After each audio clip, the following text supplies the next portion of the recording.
this poem is going to be about how to socialise. No, no it's not. You're an IB student, that's not required for your finals. Do not socialise. You're an IB student, the biggest joke that you can ever tell anyone is your social life. This is true, actually. Honestly. As an IB student, okay, if you're first starting IB, my sympathies go out to you, because from now on you now have no social life. I didn't have one anyway, so I didn't really lose out on much. Fair enough. Yeah, anyway, this video is actually going to be about English as a subject. It's not about the whole subject, it's about an example of the oral presentation that you have to give. This is from a script of an oral presentation that I've done about one of Carol Ann Duffy's poems, specifically the Kray Sisters. So most of this is taken from the script that I've already written, so that's why we're going to be looking down a lot, sorry. But we have taken a lot of it out because otherwise it would be way too long. And also, I'm not doing all the work for you. I'm not. Yeah, I know that IB is usually IBS, but still. Yeah. Oh, also, at the end of when you finished analyzing this world's life, this is about what your book should look like. Filled with it hurts my soul. And everything, and writing on every page until you can actually no longer read the poem. No, you know the best thing is not even this book, it's the other book that we had for English higher level. Oh my gosh. I actually had to stick post-it notes in between lines to write everything that I wanted to say on it. But yeah. There's a lot. Oh lord, look at this one. Oh no, it's in here as well, look. Post-it notes. Also, God, this is just I can't even read this poem anymore. No, I've literally written in between lines so that I don't know what is a line and what is my own writing. Anyway, we should probably get on with this. Do you think we should read them the poem first, or can they just read it themselves? They can read it themselves. You can read it yourselves. It is, I don't know if you have the exact same book as us, but on our book, it is page 63, The Kray Sisters, with a K, not a C, you strange people. Well, I thought when I made this that it would be the best thing to go over the slang and the women in the poem first, because there is a lot of it, and if you don't know who they are and if you don't know what the slang is, it's kind of confusing. So yes, there are many different types of slang in this poem. I would say that the most important one would be Cockney rhyming slang, just because it's native to East London, which is where the Kray brothers were from, and it's where this poem's set. So there are many examples of these in the poem. I'm not going to tell you all of them. Again, I'm not doing all the work for you. I'm just going to read a few of the examples and you can see what I mean by Cockney rhyming slang. So for us, on page 63, stanza 1, it says frog and toad, which means road in Cockney rhyming slang. As you can see, it rhymes toad and road. That's how it works. It's not that difficult. There's also mince pies, which is eyes, and there is Vera Lynn, which is gin, in the second stanza, and there's also God forbids, which means kids. It's kind of weird. God doesn't forbid children. But they're irritating. They're irritating. The other types of slangs in this poem, like dosh on the last line on page 64, in our book at least, it's a reference to money. I don't have any money to do this with, I'm broke. So while all the slang in the poem is typically from the area of London, which is why I don't know these slang words. But I do! So the actual women in this poem, you go through different names like Germaine Greer, and also there's Brigitte Bardot. Brigitte Bardot. She's French. These names that I can't pronounce, guys. And then Leslie Lawson, also known as Twiggy, which is what she's referred to in the poem. But then there's also, in the poem it says Lulu, which is Lulu Kennedy Carnes. I don't actually know if it's Carnes or Cairns. I don't know. It's C-A-I-R-N-S, so pronounce it how you want to. And then in the poem, when it refers to Dusty Springfield, it's talking about Mary Isabel Catherine Bernadette O'Brien, Gesundheit. Okay. And then there's Yoko Ono, Dame Shirley Veronica Bassi, Dame Barbara Windsor, who is nicknamed Babs, which is what she's referred to. And then there's Sandy Shaw, Diana Dors, Nancy Sinatra, who's Frank Sinatra's daughter. And all these women, you can kind of go through them and look a little bit more. But Duffy chose these women because all of these women were considered very strong professionals at the time when they kind of rose to power around the 50s and 60s, which is the same time that the Kray brothers were in power in London. So starting with stanza 1, it actually starts with, "There go the twins, geezers would say," I think, I haven't checked that, but I'm pretty sure that's what it says. So there go the twins. It gives a sense of notoriety and fame because it says the twins, as if they're the only twins that could possibly be the twins when you say the twins. They command a certain fear or respect, so we're instantly thrown in the poem knowing that they are powerful people. No mention of gender actually at the beginning, which I think could potentially be like purposely ambiguous, because if they were women and you knew that at the start, you might get less of a sense of power than if they were men, because traditionally these kind of powerful positions are held by men. Go society! The repetition of "Oh London, London, London town" sounds very affectionate, and it gives this sense that their identity is very centred around this place rather than on a man or a male idea of what women should be. And so they're very untraditional women in this sense. In the first stanza, they are being driven rather than driving themselves, which gives the idea of them being rich and powerful because they have a chauffeur. They're being driven in an Austin Princess, which is black, and this is a series of large luxury British cars that were produced around the time of the craze. That just gives the idea these girls are all English, not American. The first stanza is also in past tense, which makes it very retrospective and nostalgic, which is again hinted by the repetition of London over and over again, and the use of long sentences until the last line where it says "Garland singing that night, nice." The twin, whichever one, maybe both, is replaying this memory in their mind, and nice is quite a dull word, but it's emphasised by being in one sentence by itself. The twins themselves probably wouldn't have had a very large vocabulary because they weren't very well educated, so maybe they're not entirely sure what they feel and they don't know how to express it in any way other than the word nice. So Duffy changed the gender of the Kray, from the Kray brothers to the Kray sisters, because it would normally be considered more shocking for someone as like notorious and infamous as the Kray brothers, in the way that they were to be female rather than male. So it's kind of eased into slowly so that the shock doesn't really hit the reader full on all at once. It's as if she's trying to put the point forward that women have the capability to do the same things as men, even if that means that they're notorious crime leaders. The stanza 2 talks about childhood, and it's single and on its own. It's the stanza that's kind of looking back. It's looking back kind of to explain how they got to where they were crime leaders and such. It says that they lived with their grandmother, who was a tough suffragette, and it doesn't mention any father figure or a mother. So it's the woman who punched a horse was really their only influence. So they had a strong women's rights influence on them. And they had no male figure to tell them really what their rightful place as a woman was to be. It mentions Emmeline's army before and after the 14 War, and the 14 War is referring to World War I. And the mention of the suffragette and Emily's army fighting for the vote suggests that what the grandmother has told them, that the twins grew up hearing about World War I and anything else, and they've grown up with the tales of the Diamond Ladies from their grandmother, which mark them forever. And it seems to have cultivated the twins for a certain desire of respect and an equal standing with men. And it even says, "We wanted respect for the way we entered a bar." So they wanted respect, the same respect that a man receives when they walk into a bar, rather than the almost taunts that a woman gets when she walks into a bar. In the poem, it mentions Vita and Violet, pin-ups of ours, which is an interesting use of the word pin-up, as it usually refers to a model, and it's quite an informal word coming from the idea of the women being on posters that you could pin up on your wall. So it's really quite demeaning and sexist, because you own the poster and you kind of then, in a way, own the woman.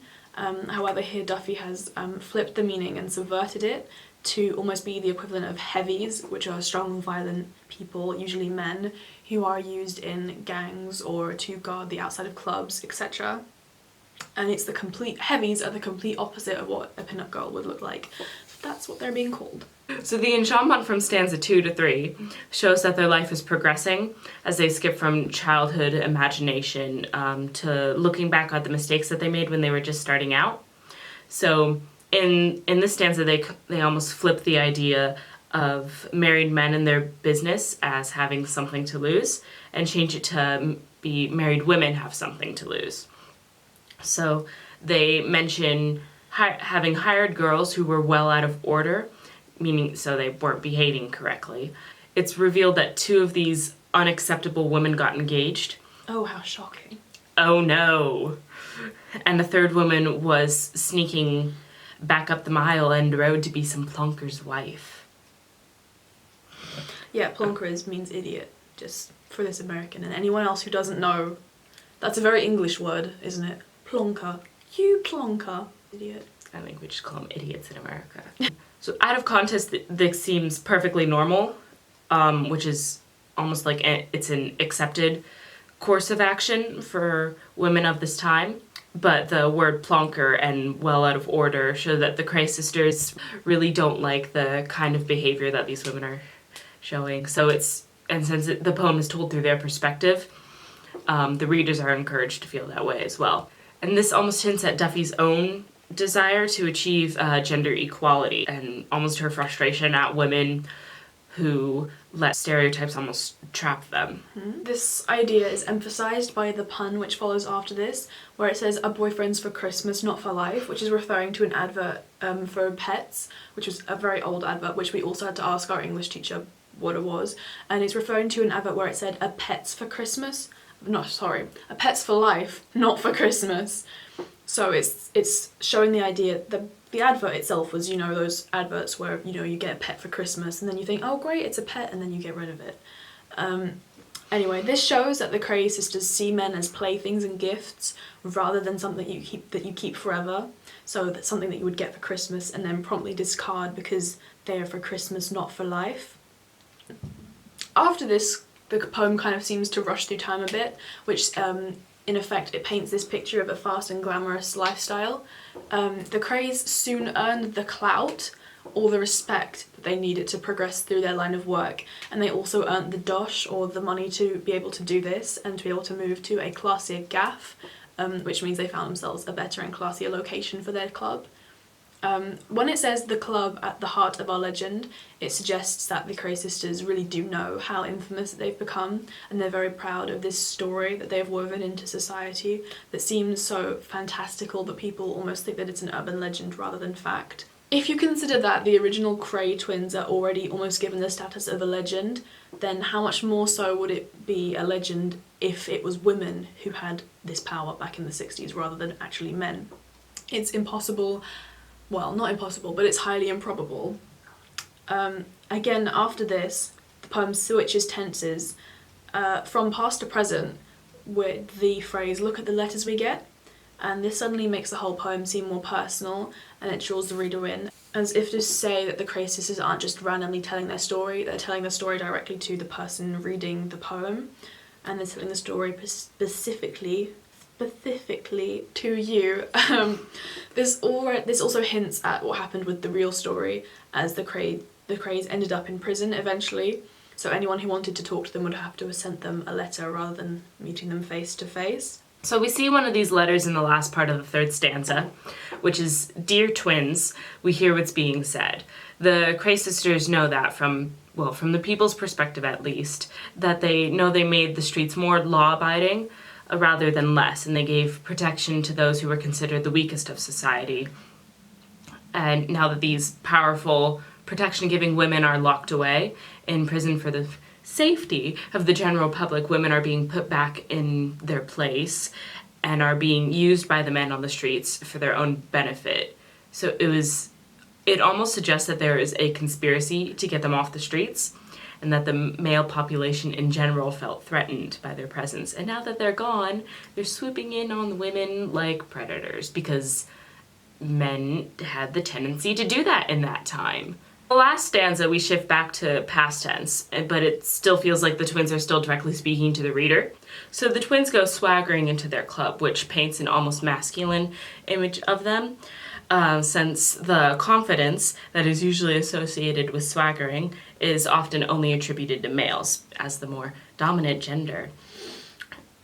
And there are other examples of the twins playing with these masculine images in the last stanza, such as buying someone a drink, an action that is usually more of a male thing. There is also a sense that they had, in the moment that they're referring to, achieved their dream, the goal that they had believed in back in the second stanza. They dreamt of having respect for the way they entered a bar, and now this is mirrored in the last stanza when it says there was always a buzz when we entered, or always a bit of a buzz when we entered. They were, as said by whichever twin is speaking in the poem, at the top of their world. They felt untouchable, as if men could no longer hold any power over them, and they gained more power than any of the men around them, which is perhaps another thing that suggests that the men around them felt threatened. And in a sense, they have taken this legacy left by their suffragette grandmother and taken it so many steps further than she was able to by becoming the most powerful person, despite their gender. So the song that Nancy Sinatra sings at the end of the poem, the very end, links to the way that the Kray sisters have almost walked their own path, as they had achieved everything that they wanted to achieve. If you look back at the second line of the first stanza, the first thing that the sisters are shown to do is walking, and again in stanza 2, they dream of trudging for miles, which is walking, holding the hand of their past, walking the path of feminism, whilst holding the hand of their deceased grandmother, who was in her own right a very strong feminist, had always been the ultimate dream of the Kray sisters, who had managed to do just that, even though their reign was cut short. So yeah, that is just kind of like an example of how to analyse the poem, and also just an example of the kind of things you can say in an oral commentary. Like I said, this isn't an entire oral commentary because I don't want you plagiarising my work, and also we cut out a lot because when I did this whole thing, it took me the entire lesson. I mean, look at this, okay, like, I'm not kidding. I'm not kidding. I spent ages on this. So don't plagiarize. Don't. I mean, you can take my points, but please change the wording. Like, I mean, you can take the idea that they were in the height of their prime because it's just analysis, but it's my work, you guys. Don't take it away from me. I couldn't care less. So yeah, that's all for this video. I hope it was helpful in some strange way. We will be doing more videos coming up every Tuesday. So yeah. Bye. Peace, guys. So the actual women in this poem, you go through things like Germany, but it has a Germany. Germaine Greer. So you go through different names like Germaine Greer. Dame, It's a title. Okay. Dame Shirley Veronica Bassi. 60s. What are you doing? I was just like looking at my hand and I was like, why am I still holding this book, casually flipping it around? So I put it down. And during the 50s and 60s, which is at the same time that the Kray brothers were at the height of their power. Yes. I'm gonna need to say that again. Thing again, and we can cut it out. Okay. So all... It's the same hand gestures. This isn't good. Take a breather.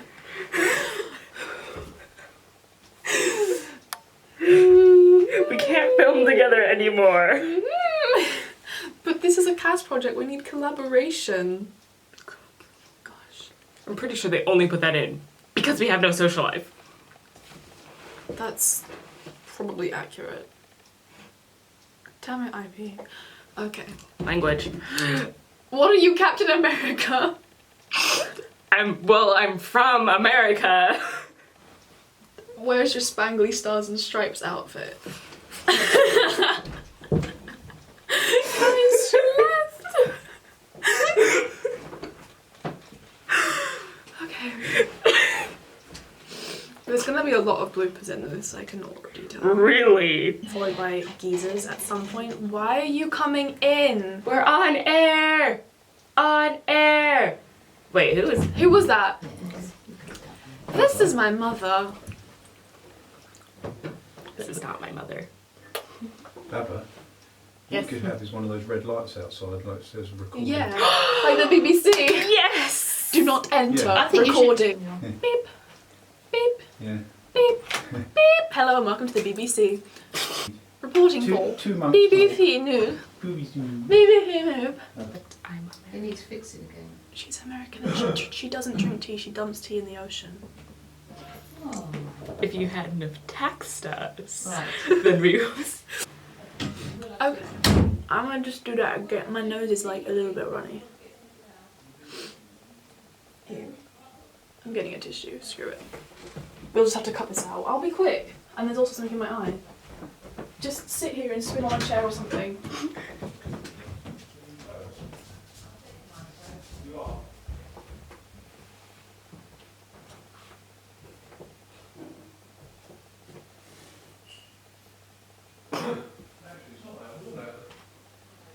can't tell me what to do. Okay. Fully 16-year-old child. What were you saying? Nothing, I'm What are saying you talking nothing. about me? No. Were you? No. If you know I'm gonna see this later, you don't have to lie. You're my mother, you can't tell me to say this.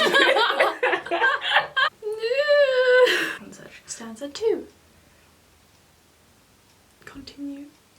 Sure.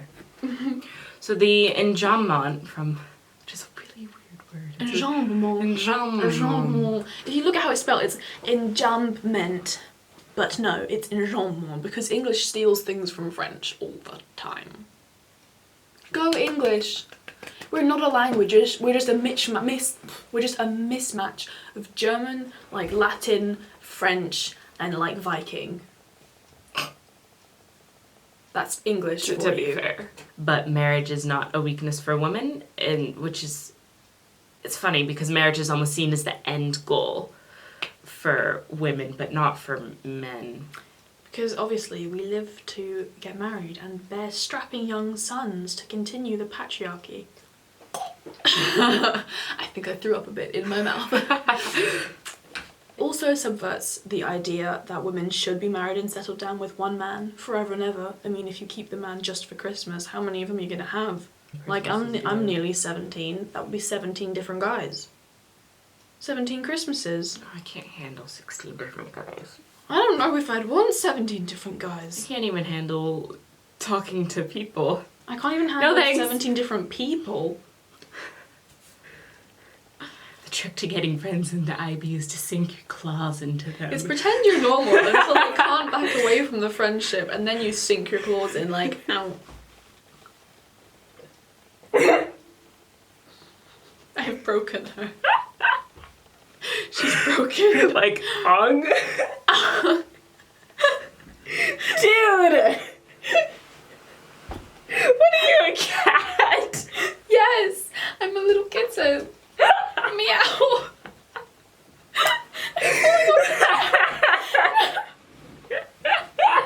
I've fallen.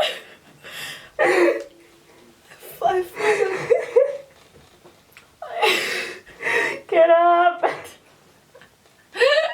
I'm just gonna be here for a while.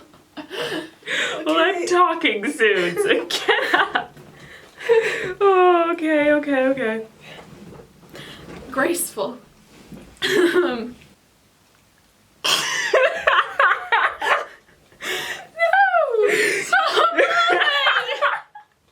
Okay, I'm done. Oh, wait. Okay, I'm good. Continue, let's go. Don't even dare laugh. I will actually.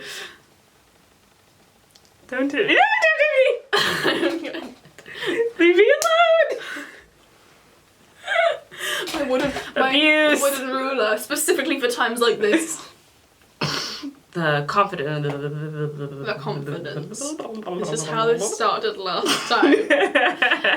This is how it all started. So.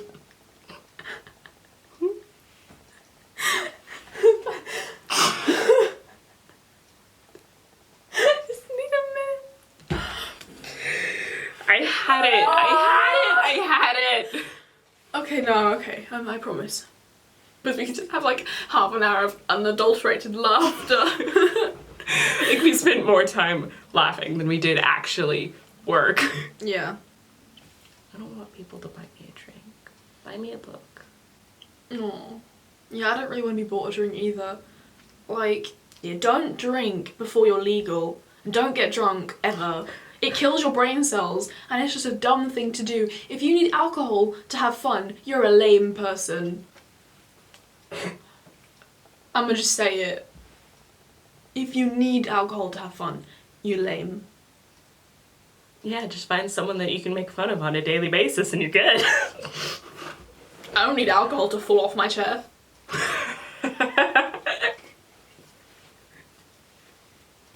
Stay.